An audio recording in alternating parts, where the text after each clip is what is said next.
Sinisipon ka ba o kaya tinatrangkaso tapos umiinom ka ng Neosep at Bioflu ng sabay? Pag-usapan natin yan. Isa po sa mga common na misconception pagdating sa gamot ay yung paniniwala na ang Neosep ay ginagamit lang para sa sipon. Then pagka tinatrangkaso naman ay Bioflu. Kaya po may ibang customers or pasyente na dalawa yung iniinom nila. Pagka may sipon sila at may trangkaso, ang ginagawa nila, umiinom sila ng Neosep, umiinom din sila ng Bioflu. So ito po ay mali. Kung mapapansin nyo po, parehas lang po ng laman ng Bioflu at Neosep maliban po dun sa additional ingredients doon po sa bagong formulation ng Neosep, which is yung zinc. Pero yung paracetamol, yung chlorphenamine maleate at saka yung phenylephrine po ay parehas lamang po.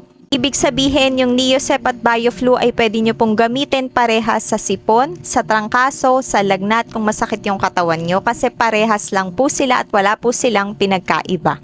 Add ko na din po na pati po yung ibang gamot na ginagamit natin sa sipon ay kaparehas lamang po ng Bioflu at saka ng Neosep katulad po ng Decolgen Forte at saka ng Simdex Forte. Ang pinagkaiba lang po nila ay yung decongestant na laman nila. Sa Bioflu at Neosep po kasi ang ginamit po ay phenylephrine.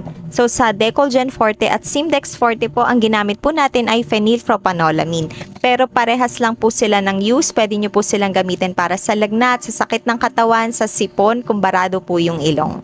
In short, kung nakakaranas po kayo ng trangkaso o ng sipon, kailangan nyo lang pong pumili ng isang gamot. So hindi nyo po sila kailangan inumin ng sabay-sabay kasi pare-parehas lamang po sila. Reminder lang po sa pag-inom na 1 tablet every 6 hours po. And 3 to 5 days lamang po. Kung hindi pa rin po nawawala yung sintomas nyo after 5 days, mas maganda po na magpa-check up. At paalala din po na kung kayo ay may hypertension, hindi po recommended sa inyo ang Neosep, Bioflu, Decolgen at Simdex. Yun lang po. Salamat!